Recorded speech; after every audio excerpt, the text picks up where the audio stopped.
Alright, so picked up this Data East Teenage Mutant Ninja Turtles pinball machine last week, and quickly noticed it had some interesting features.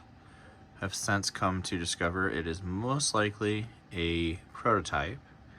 A few things that we did catch, and I apologize, I'm not a professional camera person here, but if I can come around to the back, and we're gonna try to peek back here.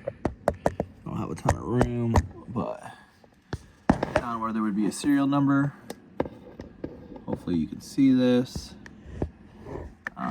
There isn't one. It's just blank on the back of the game. And I apologize for the terrible camera work there, but there's a difference there.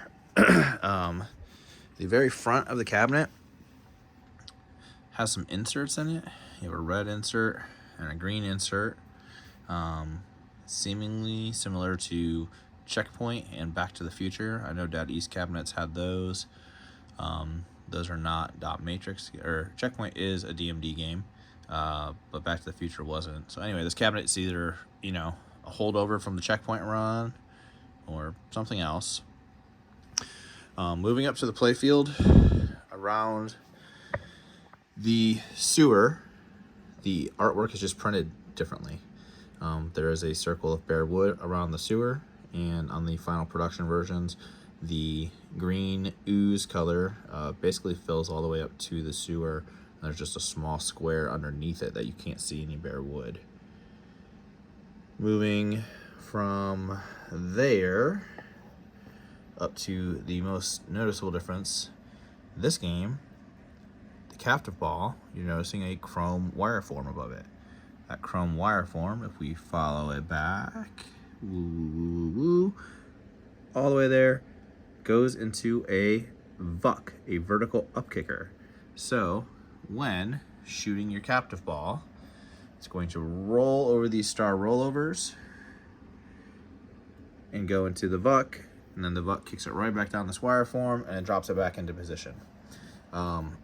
So when I got this game, it was running the most recent code 1.04, and the way it would work is I could collect one captive ball per game, and then when starting a new game, that coil would fire and it would kick the ball back out. So you only get one random Splinter Award game. The topper is noticeably different. The production topper just has play pinball dudes, no point values, no flasher lights, and as you can see up top, there is a hole, and I've got the connector coming through where there clearly could be or should be a beacon light. I haven't gotten to the point of messing with that yet, but I do plan to try to install a beacon light there. So those are some differences there. Another difference are Splinter Awards here. Light Save April. That is not on the production game. The production game has something different on it. I believe it is Light Lupin, which lights Lupin at the yellow side of the ramp for a continuous shot back to your right flipper, which is interesting. There is an insert difference. If you follow me, so we get multi-ball, we get release, and then it's hard to see. There it is. The awesome scoring insert is white. In production, that was changed to a blue insert.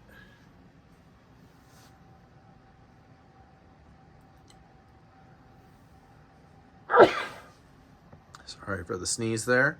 The posts appear to be yellow on this game and not the green. And also the inlane plastic ball guides are clear plastic instead of green. So a couple other small differences there. And then one more.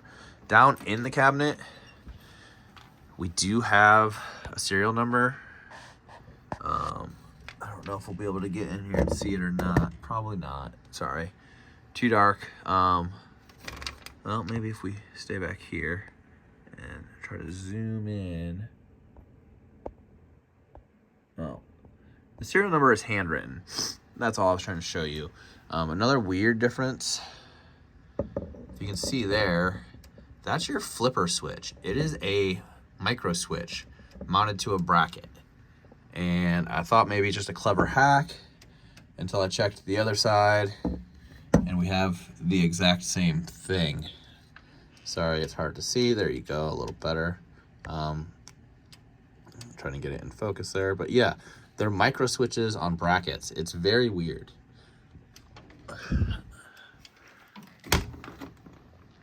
So anyway, those are some of the differences that we found on this machine. I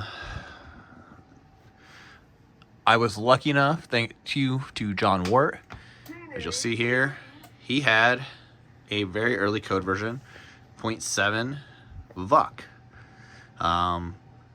And with that installed, you can see the topper lights are working. It's on free play right now. Those cabinet lights are not doing anything, but I have seen them light up.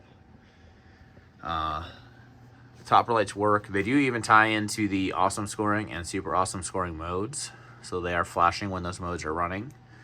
You get those by coming through the in lane. So if you come through the left in lane, you then have to shoot the shredder spinner, and if you come through the right in lane, you then have to shoot the captive ball, and that advances you across your awards there, eventually getting to right here where you get awesome scoring, and here super awesome scoring. It is 50,000 points per switch, frenzy mode, and super awesome is 100,000 per switch, frenzy mode. Those are both in the game. If I shoot the captive ball when light save April is lit, in this version of the code, it does actually just start light looping. But most importantly, my captive ball does kick out now and return, so that I can continue to collect Splinter awards during gameplay. Another thing is you can see these inserts are all star rollovers. The only one that has a switch is the very first one. Every time you're hit it, you're awarded 10K, which is what the point value says it should be. It's hard to focus with the lights going crazy here. As you can see, the other ones have different values on them. I believe this value stayed on the production version, but those inserts were replaced, and they're just solid inserts. They're not star rollovers. You can see underneath this playfield, there are screw holes where there were switches mounted, and I did find the wiring for them in the harness, tucked in, and it is electrical taped into position. So that's also pretty interesting as well. Other than that, I went through, I re-rubbered everything, changed out some coil sleeves, but the game's playing pretty decent. I did order a new pizza decal. Oh yeah, that's another difference I forgot about. The pop bumpers are different. Instead of being 2 green and 1 red cap, they're all red, and they actually have, as you can kind of make out there, foot soldier decals on them, which are not on the production version. But as you probably immediately notice in that area, that is usually where there is a Ninja Turtles action figure hanging, and none of the action figures are present on this game. Obviously, those could very easily have been just taken off. Wouldn't surprise anybody. But I have a feeling that's not the case, because what made picking this game up really interesting is the fact that it came with a spare playfield, which I have over here. And this spare playfield is also a prototype. We have another vertical upkicker mech attached to the back of this playfield. You can see the pop bumper caps. You can see the awesome scoring insert underneath the very dirty ramp I have on this game. The Mylar on this game is in much rougher shape. I'd be terrified to pull this off, but I am half tempted to get it clear coated and restored and have like the nicest Ninja Turtles in existence. The apron on this one, it's out in my garage, but it did have an apron that was clearly broken off at some point, which is terrifying. The flasher domes right here and right here were different colors on both games. This game was originally 2 reds, and the other game was 2 yellows. My yellow one here was broken on the other game, so I swapped it out for this one so I can make the currently functioning game look a little better. This ramp is in better shape. It's got metal protectors on this side. This part's broken here. Luckily, there was a new ramp made just last year by Ramp-O-Matic, which I have already purchased, and it is sitting right there along with some new decals that I'll eventually install.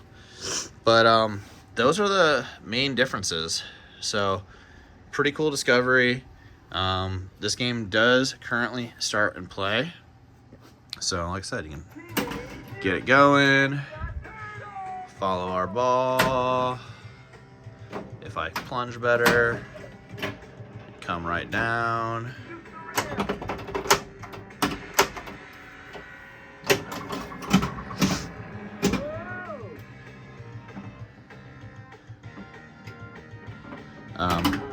Some of you are probably saying, wow, that plays really slow.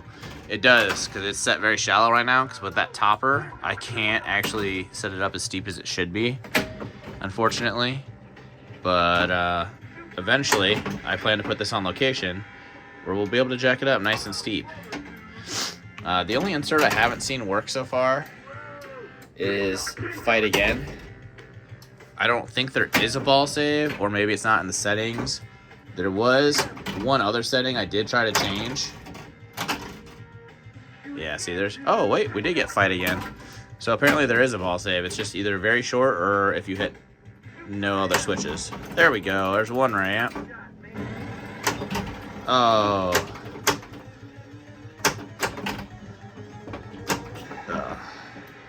Anyway, I went in, I put in LEDs. Tried to make the game as nice as I could for a quick shop job and just making it work. It did not work when I initially purchased it. There was some power supply issues. The displays didn't work at all. It came with two different displays. This one's running version 1.02.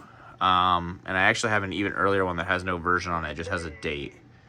But as you can see, Playfield is very nice. Especially for turtles, they're usually worn quite bad. There is full Mylar on here.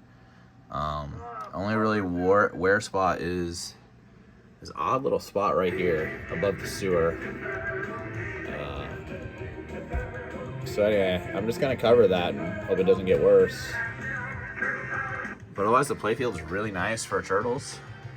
And the back glass has one little tiny speck of wear right there, which I'll touch up just to make it so the light's not coming through. I think those are all the main differences that I found so far.